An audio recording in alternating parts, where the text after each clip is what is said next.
Glory to God in the highest. Today's topic is, do you wish to get well? Heavenly Father, I thank you for the past week. Lord, help me, your servant, to deliver the message in a fruitful way. May this message transform those who hear me. I pray in the name of Jesus. Amen. Today's message is based on St. John's Gospel, chapter 5, verses 1 to 9. This is about the healing at the pool. St. John's Gospel, chapter 5, verse 6 says, when Jesus saw him lying there and knew that he had already been a long time in that condition, he said to him, do you wish to get well? At the pool of Bethesda in Jerusalem, a multitude of sick people lay to get well. One sick man was lying there for 38 years. During certain seasons, an angel stirred up the water, and whoever stepped in the water first got healed. When Jesus saw this man, he knew that he had already been in that condition for a long time. Jesus knew his heart. He knows everyone's heart. That is why he went towards him and asked if he desired to get healed.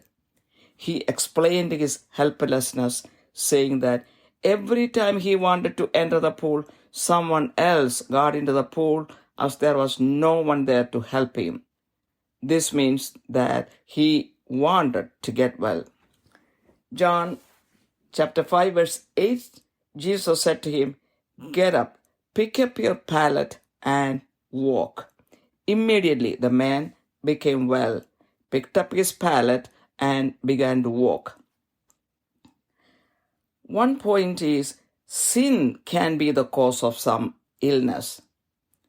In several healing situations in the Bible, we can see that after healing their ailments, Jesus warns them not to sin anymore. In the case of this man at the pool of Bethesda, also Jesus said to him in verse 14, behold, you have become well. Do not sin anymore, so that nothing worse happens to you. St. John's Gospel, chapter 8, we see that Jesus forgives the adulteress and asks her not to sin anymore. All the sicknesses are not caused by sin. Even if the sickness is not caused by sin, Jesus will heal them. Sickness can be caused by evil spirits also. So in Luke's Gospel, chapter 13, we see that the sickness of the woman who was bent for 18 years was caused by a spirit. Satan had bound her for 18 years. Jesus healed her. St. Matthew's Gospel, chapter 17, a father brings a lunatic son who often falls into fire and water. Jesus rebuked him, the demon came out of him, and the boy was cured at once. Faith is needed for healing. In St. Mark's Gospel, chapter 9, we can see a man brought his son possessed with a spirit which makes him mute. The spirit slammed him to the ground. The boy foamed at the mouth, ground his teeth, and stiffened out. It had thrown him both into the fire and into the water to destroy him. In St. Mark's Gospel, chapter 9, verse 23, Jesus said, all things are possible to him who believes. Immediately, the boy's father declared his faith in Jesus. The unclean spirit came out of him when Jesus commanded. In St. Matthew's Gospel, chapter 15, verse 28, we see Jesus was impressed by the faith of the Canaanite woman whose daughter was demon-possessed. Then Jesus said to her, O woman, your faith is great. It shall be done for you as you wish. In verse 22, in St. Matthew's Gospel, chapter 9, verse 22, we see Jesus appreciated the faith of the woman who had been suffering from a hemorrhage for 12 years and said to her, "Daughter, take courage, your faith has made you well." At once the woman was made well. In St. Mark's Gospel, chapter 10, verse 52, we can see that after healing the blind Bartimaeus, Jesus said to him, "Go, your faith has made you well." We are healed by the wounds of Jesus. In 1 Peter chapter 2, verse 24, it says, "He himself bore our sins in his body on the tree, that we might die to sin and live to righteousness. By his wounds you have been healed." Jesus is the only divine healer. A vast crowd brought him people who were lame, blind, crippled, those who couldn't speak, and many others. They laid them before Jesus and he healed them all. The crowd was amazed. Those who hadn't been able to speak were talking, the crippled were made well, the lame were walking, and the blind could see again, and they all praised the God of Israel. Glorify God once you get healed. Several sick people who got healed by Jesus glorified God after the healing. St. Matthew's Gospel, chapter 9, begins with Jesus healing a paralyzed man. When the scribes heard Jesus forgiving his sins, they criticized him.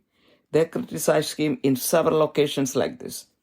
Even though the scribes criticized Jesus, the crowd glorified God for the healing that took place and for forgiving the sins.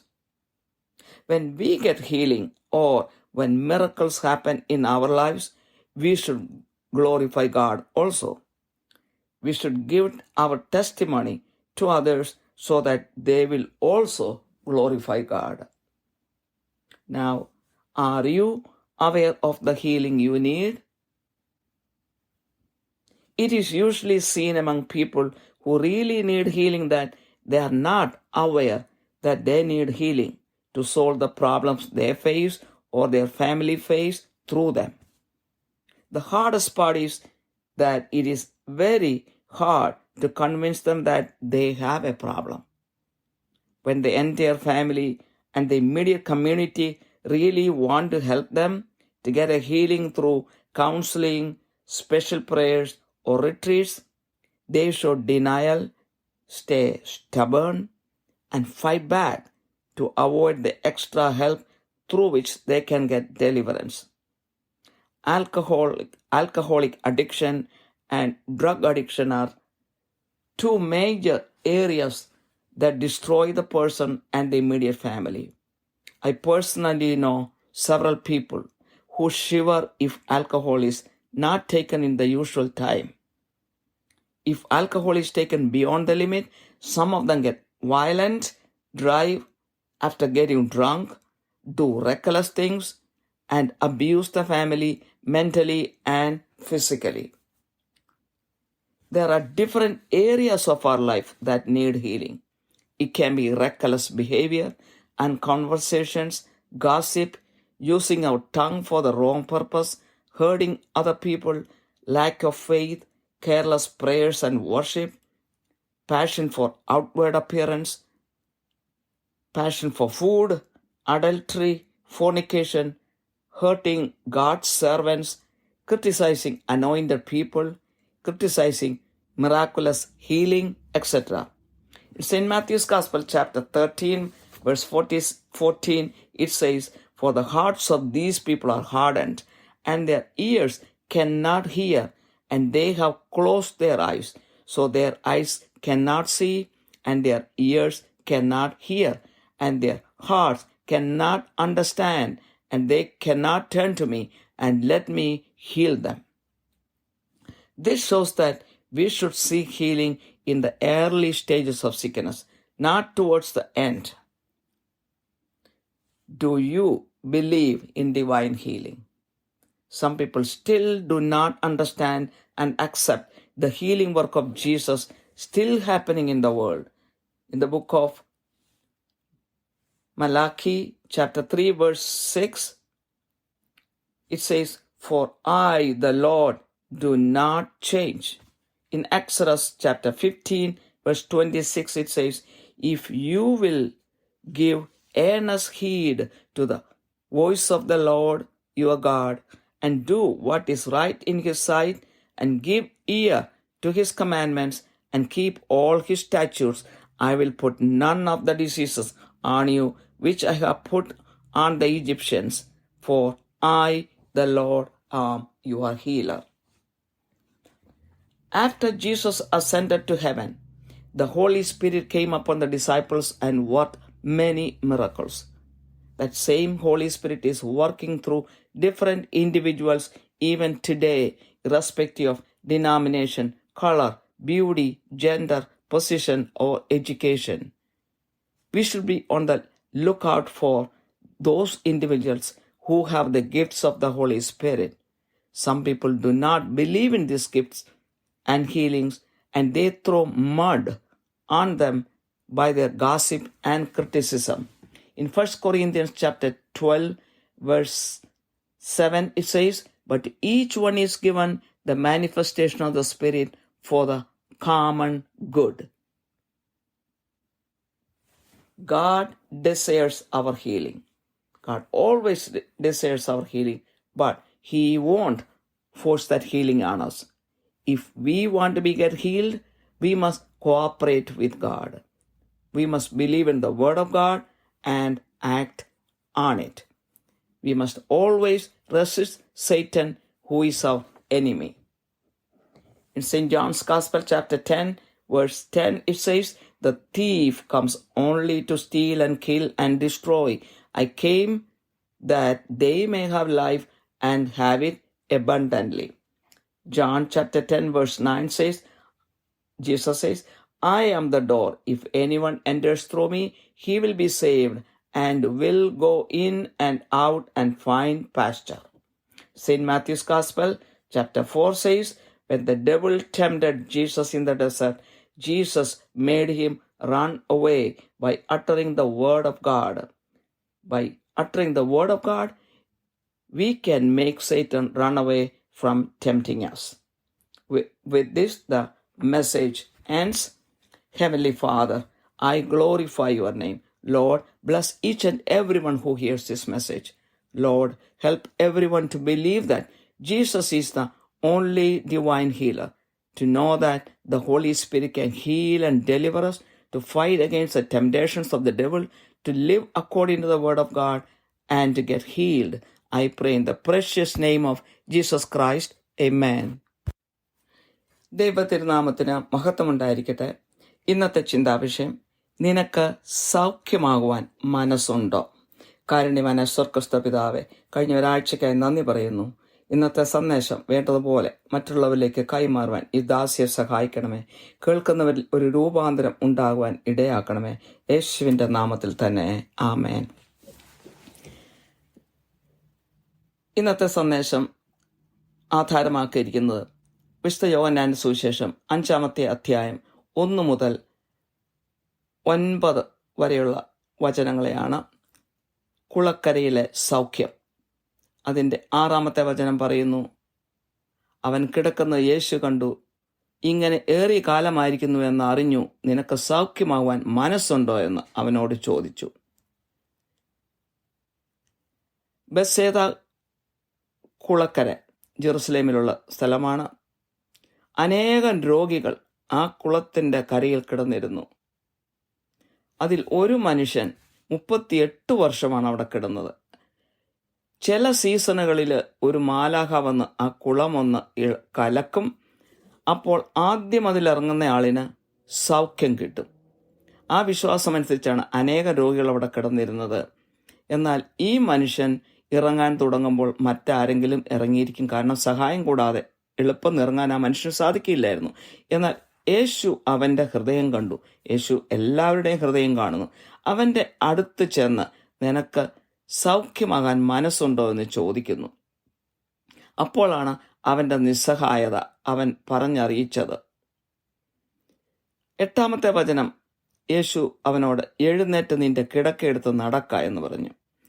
അപ്പോൾ തന്നെ അവന് സൗഖ്യമായി. അവൻ അവൻ്റെ കിടക്കയെടുത്ത് നടന്നു പോവുകയാണ് ചെയ്തത്. പാപം രോഗത്തിന് കാരണമാകാമെന്ന് നമ്മൾ പല രീതിയിൽ മനസ്സിലാക്കുന്നു.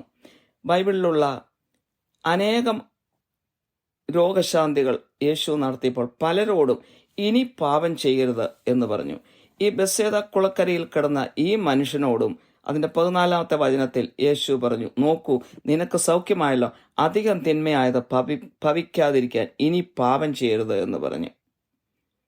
വിശുദ്ധ യോഹന്നാൻ സുവിശേഷം 8-ാമത്തെ അധ്യായത്തിൽ വ്യഭിചാരിണിയായ സ്ത്രീയോട് യേശു പാപങ്ങൾ ക്ഷമിച്ചതിന് ശേഷം ഇനി പാപം ചെയ്യരുത് എന്ന് അവളോട് പറയാനിടയായി. എന്നാൽ എല്ലാ രോഗങ്ങളും പാപം കൊണ്ട് മൂലമാണോ ഉണ്ടാകുന്നതെന്ന് ചോദിച്ചാൽ അല്ല. അങ്ങനെയുള്ള രോഗങ്ങളും യേശുവിന് സൗഖ്യപ്പെടുത്തുവാനായിട്ട് കഴിയും. ചില രോഗങ്ങൾ ദുരാത്മാവിനാൽ ഉണ്ടാകുന്നുണ്ട്. വിശുദ്ധ ലൂക്കായുടെ സുവിശേഷം 13-ാമത്തെ അധ്യായത്തിൽ 18 വർഷം കൂനിയായി നടന്ന ഒരു സ്ത്രീയെക്കുറിച്ച് കാണുന്നു. ഒരു ദുരാത്മാവായിരുന്നു ആ സ്ത്രീയെ ബാധിച്ചിരുന്നത്. അത് ഈ സ്ത്രീയെ ബന്ധിച്ചു വെച്ചിരിക്കുകയായിരുന്നു. യേശു അവളെ സുഖപ്പെടുത്തി. വിശുദ്ധ മത്തായിയുടെ സുവിശേഷം 17-ാമത്തെ അധ്യായത്തിൽ സുബോധം നഷ്ടപ്പെട്ട ഒരു മകനെയും കൊണ്ട് ഒരു പിതാവ് യേശുവിൻ്റെ അടുത്ത് വരുന്നത് നമ്മൾ കാണുന്നു. അവനെ തീയിലും വെള്ളത്തിലും ഒക്കെ തള്ളിയിട്ടു. ആ ദുരാത്മാവിനെ യേശു ശാസിച്ചപ്പോൾ ആ ദുരാത്മാവ് അവനെ വിട്ടുപോവുകയും അവൻ രോഗസൗഖ്യം പ്രാപിക്കുകയും ചെയ്തു. അങ്ങനെ അനേക അത്ഭുതങ്ങൾ നടന്നിട്ടുണ്ട്. ഇനി എല്ലാ രോഗശാന്തിക്കും വിശ്വാസം വളരെ ആവശ്യമാണ്. വിശുദ്ധ മർക്കോസിന്റെ സുവിശേഷം 9-ാമത്തെ അധ്യായത്തിൽ ദുരാത്മാവ് ബാധിച്ച് ഊമനായ ഒരു പുത്രനെയും കൊണ്ട് ഒരു മനുഷ്യൻ യേശുവിൻ്റെ അടുത്ത് വന്നു. അത് അവനെ എവിടെ വെച്ച് പിടിച്ചാലും അവനെ തള്ളിയിടുന്നു. പിന്നെ അവൻ നുരച്ച പല്ല് കടിച്ചു വരണ്ടു പോകുന്നു. അത് അവനെ നശിപ്പിക്കേണ്ടതിന് പലപ്പോഴും തീയിലും വെള്ളത്തിലും തള്ളിയിട്ടിട്ടുണ്ട്. നിന്നാൽ വല്ലതും കഴിയുമെങ്കിൽ മനസ്സലിഞ്ഞ് ഞങ്ങളെ സഹായിക്കണമേ എന്ന് പറഞ്ഞു. മർക്കോസിന്റെ സുവിശേഷം 9-ന്റെ 23-ാമത്തെ വചനത്തിൽ യേശു പറഞ്ഞു, വിശ്വസിക്കുന്നവന് സകലവും കഴിയുമെന്ന്. അപ്പോൾ തന്നെ ആ പുത്രന്റെ അപ്പൻ യേശുവിനെ ദൈവത്തെ മഹത്വപ്പെടുത്തി വിശ്വാസം പ്രഖ്യാപിക്കുകയാണ് ചെയ്തത്. അപ്പോൾ തന്നെ ആ ദുരാത്മാവ് ആ പുത്രനെ വിട്ടുപോവുകയും അവൻ സുഖം പ്രാപിക്കുകയും ചെയ്തു. വിശുദ്ധ മത്തായിയുടെ സുവിശേഷം 15-ന്റെ 28-ാമത്തെ വചനത്തിൽ ആ കനാനായക്കാരി സ്ത്രീയുടെ വിശ്വാസം കണ്ടിട്ട് യേശു അമ്പരന്ന് പോവുകയാണ് ചെയ്യുന്നത്. മകൾക്ക് ദുരാത്മാവ് ബാധിച്ച് യേശുവിൻ്റെ അടുത്ത് സൗഖ്യത്തിനായി വന്നു. അവളോടുള്ള സംവാദത്തിൽ അവളുടെ വിശ്വാസം കണ്ടിട്ട് ആണ് യേശു അവളെ സുഖപ്പെടുത്തുവാനായിട്ട് തീരുമാനിച്ചത്. യേശു അവളോട്, സ്ത്രീയെ, നിന്റെ വിശ്വാസം വലിയത്, നിന്റെ ഇഷ്ടം പോലെ നിനക്ക് ഭവിക്കട്ടെ എന്ന് ഉത്തരം പറഞ്ഞു. ആ നാഴിക മുതൽ അവളുടെ മകൾക്ക് സൗഖ്യം വന്നു. വിശുദ്ധ മത്തായിയുടെ സുവിശേഷം 9-ാമത്തെ അധ്യായം അതിൻ്റെ 22-ാമത്തെ വചനത്തിൽ നമ്മൾ കാണുന്നു, രക്തസ്രാവം പിടിപെട്ട ഒരു സ്ത്രീയെ 12 വർഷം കൊണ്ട് അവൾ അത് സഹിച്ചു നടക്കുകയായിരുന്നു. ആ സ്ത്രീയോട് യേശു പറയുന്നു, മകളെ, ധൈര്യപ്പെടുക, നിന്റെ വിശ്വാസം നിന്നെ രക്ഷിച്ചു. ആ നാഴിക മുതൽ സ്ത്രീക്ക് സൗഖ്യം വന്നു. വിശുദ്ധ മർക്കോസിന്റെ സുവിശേഷം 10-ാമത്തെ അധ്യായത്തിന്റെ 52-ാമത്തെ വചനത്തിൽ ബാർട്ടിമയസ് എന്ന് പറഞ്ഞ ഒരു കണ്ണു കാണാൻ വയ്യാത്ത വ്യക്തിയെ യേശു സുഖപ്പെടുത്തുന്നത് നാം കാണുന്നു. യേശു അവനോട്, വിശ്വസിക്കുന്നവന് സകലവും കഴിയും എന്ന് പറഞ്ഞു. അടുത്തതായി, യേശുവിൻ്റെ മുറിവിനാലാണ് നമ്മൾക്ക് സൗഖ്യം കിട്ടുന്നത്. 1 പത്രോസിന്റെ 2-ാമത്തെ അധ്യായത്തിന്റെ 24-ാമത്തെ വചനം പറയുന്നു, നാം പാപം സംബന്ധിച്ച് മരിച്ച് നീതിക്ക് വേണ്ടി ജീവിക്കേണ്ടതിന് അവൻ തൻ്റെ ശരീരത്തിൽ നമ്മുടെ പാപങ്ങളെ ചുമന്നുകൊണ്ട് ക്രൂശിന്മേ കയറി അവൻ്റെ അടിപ്പിണരാൽ നിങ്ങൾക്ക് സൗഖ്യം വന്നിരിക്കുന്നുവെന്ന്. ലോകത്തിൽ ഡിവൈൻ ഹീലർ എന്ന് പറയുവാൻ, ഡിവൈനായി ദൈവികമായ സൗഖ്യം തരാൻ പറ്റിയ ഒരേ ഒരു വ്യക്തി യേശു ക്രിസ്തു മാത്രമാണ്. ഒരു വലിയ ജനക്കൂട്ടം തന്നെ യേശുവിൻ്റെ അടുത്ത് എപ്പോഴും വന്നിരുന്നു. കണ്ണു കാണാൻ വയ്യാത്തവരും, മുടന്തരായിട്ടുള്ളവരും, ഊമരായിട്ടുള്ളവരും, അങ്ങനെ പലതരത്തിൽ ദുരാത്മാവ് ബാധിച്ചവരും, അങ്ങനെ അനേക തരത്തിലുള്ള ബാധകളാൽ കഷ്ടപ്പെട്ടവർ സൗഖ്യത്തിനായി യേശുവിൻ്റെ അടുത്ത് വരികയും യേശു അവരെ എല്ലാവരും സൗഖ്യപ്പെടുത്തുകയും ചെയ്തു. അങ്ങനെ എല്ലാവരും ദൈവത്തെ പാടി സ്തുതിക്കുകയാണ് ചെയ്തത്. അവരൊക്കെ കാഴ്ച കാണാത്തവർക്ക് കാഴ്ച കിട്ടുന്നു, മുടന്തർക്ക് നടക്കാൻ പറ്റുന്നു, അങ്ങനെ അനേക അത്ഭുതങ്ങൾ, ദുരാത്മാവ് വിട്ടുപോകുന്നു. ഇതെല്ലാം കണ്ട് ആ ജെറുസലേമിലെ എല്ലാ മനുഷ്യരും, യേശുവിനെ കാണാൻ വന്നവരൊക്കെ ഇസ്രായേലിൻ്റെ ദൈവത്തെ മഹത്വപ്പെടുത്തിക്കൊണ്ടാണ് പോയത്. അതുപോലെ നമുക്ക് രോഗശാന്തി കിട്ടിയാലും നമ്മൾ ദൈവത്തെ എപ്പോഴും മഹത്വപ്പെടുത്താൻ മറന്നു പോകരുത്. ഈ രോഗശാന്തി കിട്ടിയ മനുഷ്യരൊക്കെ ചെയ്ത പോലെ നമ്മളും ചെയ്യേണ്ടതാണ്. വിശുദ്ധ മത്തായിയുടെ സുവിശേഷം അതിൻ്റെ 9-ാമത്തെ അധ്യായത്തിൽ തളർവാദ രോഗിയെ യേശു സൗഖ്യപ്പെടുത്തുന്നത് നമുക്ക് കാണാം. ശതാധിപന്മാര് യേശുവിനെ വിമർശിച്ചു, ഇവൻ പാപം ക്ഷമിക്കുവാൻ ഇവൻ ആരാണ് എന്നൊക്കെ പറഞ്ഞുകൊണ്ട്. അങ്ങനെ പല സാഹചര്യങ്ങളിലും യേശുവിനെ കളിയാക്കുകയും കുറ്റപ്പെടുത്തുകയും ഒക്കെ ചെയ്തുവെങ്കിലും ഈ വന്ന ജനം മുഴുവനും യേശുവിനെ മഹത്വപ്പെടുത്തുകയാണ് ചെയ്തത്. യേശു അവരുടെ പാപങ്ങൾ ക്ഷമിക്കുകയും അവർക്ക് രോഗശാന്തി കൊടുക്കുകയും ഒക്കെ ചെയ്യുന്നത് കണ്ടുകൊണ്ടാണ് അവരങ്ങനെ കുറ്റപ്പെടുത്താനായിട്ട് ശ്രമിച്ചത്. നമ്മുടെ ജീവിതത്തിലും അത്ഭുതങ്ങൾ ഉണ്ടാകുമ്പോൾ, രോഗശാന്തികൾ ഉണ്ടാകുമ്പോൾ ദൈവത്തെ നമ്മൾ മഹത്വപ്പെടുത്തണം. സാധിക്കുമെങ്കിൽ പരസ്യമായിട്ട് നമ്മുടെ സാക്ഷ്യം തന്നെ കൊടുക്കണം. അപ്പോൾ കേൾക്കുന്നവരും ദൈവത്തെ മഹത്വപ്പെടുത്തുവാനായിട്ട് ഇടയാകും. ഇനി നമ്മൾ ഓരോരുത്തരും ചിന്തിക്കേണ്ടത്, നമുക്ക് ഓരോരുത്തർക്കും ആവശ്യമുള്ള രോഗശാന്തിയെക്കുറിച്ച് നമ്മൾ ബോധവാന്മാരാണോ? നമ്മൾ വിചാരിക്കുമോ എനിക്ക് രോഗമൊന്നുമില്ലല്ലോ, പിന്നെ ഞാനെന്തിനാ ഇതൊക്കെ ചിന്തിക്കുന്നത്? പക്ഷെ രോഗമില്ലാത്ത ആരുമില്ല. നമ്മൾ ഉദ്ദേശിക്കുന്ന പോലെ ശരീരത്തിൻ്റെ ചില അസുഖങ്ങൾ മാത്രമല്ല, രോഗം പലതരത്തിലാകാം. നമുക്ക് ഓരോരുത്തർക്കും രോഗശാന്തി ആവശ്യമുള്ളവരാണ്. പല വ്യക്തികൾക്കും അവരുടെ രോഗം എന്താണെന്ന് അറിയത്തില്ല എന്നുള്ളതാണ് യഥാർത്ഥ കാര്യം. അവരെ ഒന്ന് ബോധ്യപ്പെടുത്തുവാൻ നമ്മൾ ശ്രമിച്ചാൽ ഏറ്റവും പാടുപെട്ട ഒരു കാര്യമാണ് അത്. കുടുംബത്തിന് മുഴുവനും നാട്ടുകാർക്ക് മുഴുവനും ഒരു മനുഷ്യൻ്റെ രോഗത്തെക്കുറിച്ച് അറിയാമായിരിക്കും. ആ മനുഷ്യനെ ഒന്ന് രോഗശാന്തി കൊടുത്ത് സൗഖ്യപ്പെടുത്തണമെന്ന് ആഗ്രഹമുണ്ടായിരിക്കും. അവരൊക്കെ ശ്രമിച്ചാലും ആ വ്യക്തിക്ക് മാത്രം അത് മനസ്സിലാകുന്നില്ല. അത് ഞാൻ അനേക വ്യക്തികളിൽ കാണുന്ന ഒരു പ്രത്യേകമായ ഒരു രോഗം എന്ന് തന്നെ, അല്ലെങ്കിൽ ഒരു ബന്ധനമെന്ന് വേണം അതിനെ പറയാനായിട്ട്. അവരെ ഒരു കൗൺസിലിംഗ് കൊടുത്തോ അല്ല പ്രത്യേകം പ്രാർത്ഥനയ്ക്കോ ഒരു ധ്യാനത്തിനോ കൊണ്ടുപോകാനോ ശ്രമിച്ച് സൗഖ്യത്തിന് വേണ്ടി ആഗ്രഹിക്കുകയും പ്രാർത്ഥിക്കുകയും ചെയ്താൽ ആ വ്യക്തികൾ തയ്യാറാകാതെ വളരെ സ്റ്റബേണായിട്ടുള്ള ഒരു നേച്ചർ കാണിക്കുകയും അവർ തിരിച്ച് ഫൈറ്റ് ചെയ്യുകയും ചെയ്യുന്ന പല സാഹചര്യങ്ങളും ഞാൻ നേരിട്ട് കണ്ടിട്ടുണ്ട്. അതായത് എനിക്ക് വിടുതൽ വേണ്ട എന്ന് പറയുന്നു. അപ്പോൾ എന്തുമാത്രം വലിയൊരു ബന്ധനമാണ് ആ വ്യക്തിയിൽ ഉള്ളതെന്ന് നമുക്ക് മനസ്സിലാക്കാം. പ്രത്യേകിച്ച് മദ്യപാനത്തിൻ്റെ അഡിക്ഷനും ഡ്രഗിൻ്റെ അഡിക്ഷനും, ആ രണ്ട് ഏരിയകൾ, അത് ഇങ്ങനെയുള്ള ബന്ധനം ശക്തമായിട്ട് വ്യക്തികൾ കടന്നുകൂടുന്ന രണ്ട് മേഖലകളാണ്. ചില വ്യക്തികൾ മദ്യം സമയത്തെടുത്തില്ലെങ്കിൽ അവരുടെ ശരീരം വിറയ്ക്കും. ഞാൻ നേരിട്ട് കണ്ടിട്ടുണ്ട്, അനേകർ പറഞ്ഞിട്ടുമുണ്ട്. എന്നാൽ അമിതമായിട്ട് മദ്യം എടുത്താൽ ആ വ്യക്തി സുബോധം നഷ്ടപ്പെട്ട് വയലൻ്റ് ആകുകയും ഡ്രങ്ക് ആയിക്കൊണ്ട് വണ്ടി ഓടിക്കുകയും അപകടത്തിൽ ചെന്ന് പെടുകയും ബോധമില്ലാതെ പെരുമാറുകയും മാനസികമായിട്ടും ശാരീരികമായിട്ടും കുടുംബാംഗങ്ങളെ പീഡിപ്പിക്കുകയും ചെയ്യുന്ന അനേക സാഹചര്യങ്ങളുണ്ട്. പക്ഷേ ആ വ്യക്തിക്ക് സഹായം ആവശ്യമുണ്ടെന്നോ ഹീലിംഗ് ആവശ്യമുണ്ടെന്നുള്ള ബോധ്യം കൊടുക്കാൻ പറ്റുന്നില്ല. ഇങ്ങനെ കഷ്ടപ്പെടുന്ന അനേകം വ്യക്തികളുണ്ട്. അവരൊക്കെ ഹീലിംഗ് ആവശ്യമുള്ളതാണ്. അപ്പോഴാണ് അങ്ങനെയുള്ള വ്യക്തികൾക്ക് വേണ്ടിയിട്ട് നമ്മൾ പ്രാർത്ഥിക്കേണ്ടത്. അതുമാത്രമല്ല, നമുക്ക് മറ്റു തരത്തിലുള്ള ഹീലിംഗ് ആവശ്യമുള്ള രോഗങ്ങളുമുണ്ട്. ചിലപ്പോൾ അത് ബോധമില്ലാത്ത പെരുമാറ്റവും സംസാര രീതിയും വായാടിത്തവും ഒക്കെ ആയിരിക്കും. നമ്മുടെ നാക്കുകൊണ്ട് നമ്മൾ അറിയാതെ ചെയ്യുന്ന അനേക തെറ്റുകളായിരിക്കും. മറ്റുള്ളവരെ അങ്ങനെ ഉപദ്രവിക്കുന്ന വാക്കുകൊണ്ടൊക്കെ ഉപദ്രവിക്കുന്നതായിരിക്കാം. വിശ്വാസമില്ലാഴിയായിരിക്കാം. ക്രിസ്ത്യാനാണെന്ന് പേര് പറയും, വേണ്ട വിശ്വാസമില്ലാത്ത സാഹചര്യമായിരിക്കാം. പ്രാർത്ഥിക്കുകയും ആരാധിക്കുകയും ചെയ്യുമ്പോൾ ഒരു കെയറും കൊടുക്കാതെ ഇരിക്കുന്നവരായിരിക്കാം. ചിലർക്ക് പുറമെ വളരെ ആകർഷണീയമായിട്ട് ഡ്രസ്സ് ചെയ്ത് നടക്കണം എന്ന് മാത്രമുള്ള ചിന്തയായിരിക്കാം. ചിലർക്ക് ഭക്ഷണത്തോടുള്ള അമിതപ്രിയമായിരിക്കാം.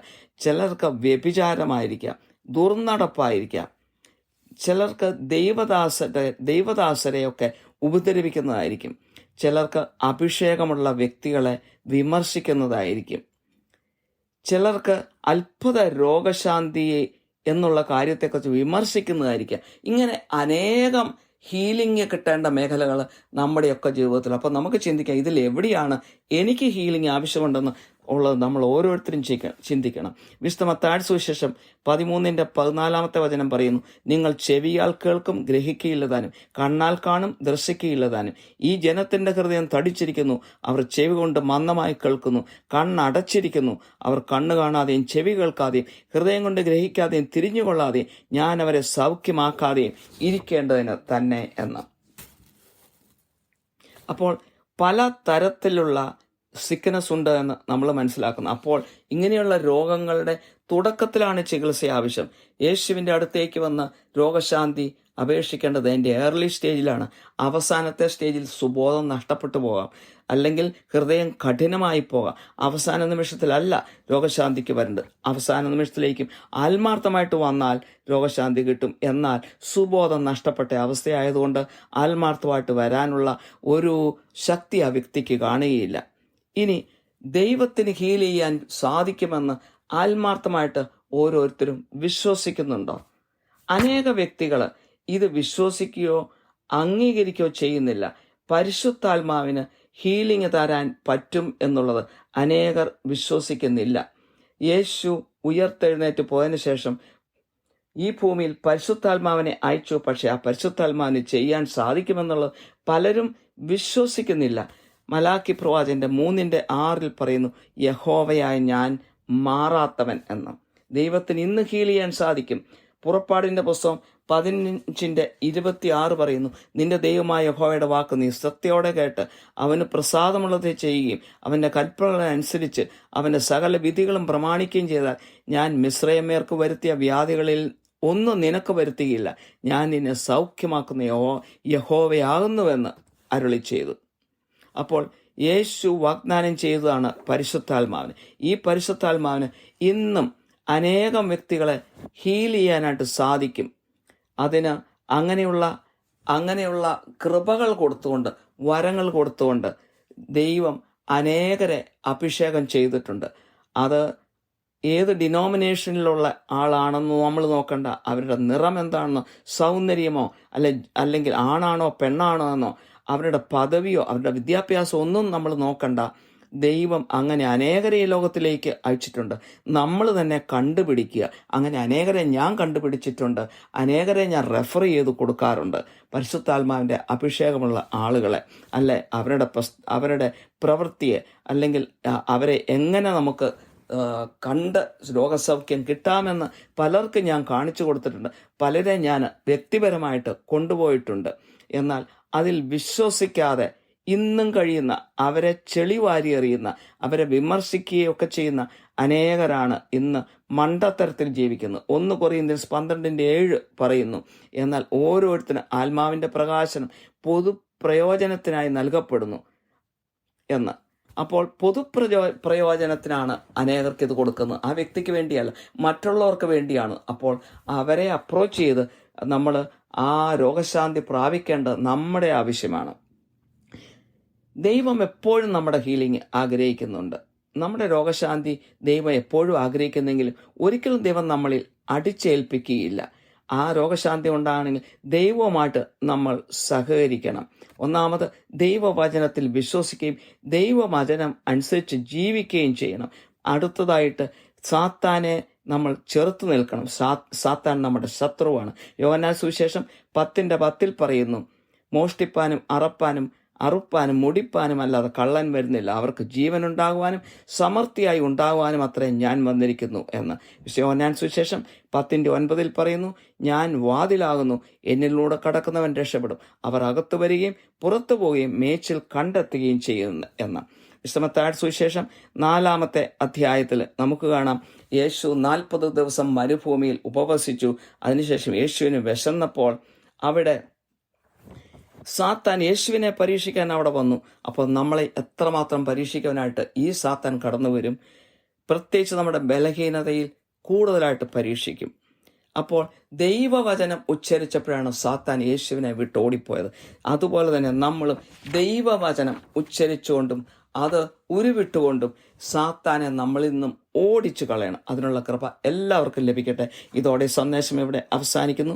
കാരുണ്യവാനായ സ്വർഗ്ഗസ്ഥ പിതാവേ, ഈ സന്ദേശം കേൾക്കുന്ന എല്ലാവരെയും അനുഗ്രഹിക്കണമേ. അത്ഭുത രോഗശാന്തി നൽകുവാൻ യേശുവിന് മാത്രമേ കഴിയുള്ളൂ എന്ന് വിശ്വസിക്കുവാനും പരിശുദ്ധാത്മാവിൽ കൂടി നമുക്ക് വിടുതൽ ലഭിക്കുമെന്ന് മനസ്സിലാക്കുവാനും സാത്താന്റെ പോരാട്ടങ്ങളെ ജയിക്കുവാനുള്ള ശക്തി ലഭിക്കുവാനും ദൈവവചനം അനുസരിച്ച് ജീവിക്കാനുള്ള കൃപ ലഭിക്കുവാനും എല്ലാവരെയും സഹായിക്കണമേ. മാനവ മഹത്വം അവിടത്തേക്ക് തരുന്നു. യേശുക്രിസ്തുവിന്റെ വിലയേറിയ നാമത്തിൽ തന്നെ. ആമേൻ.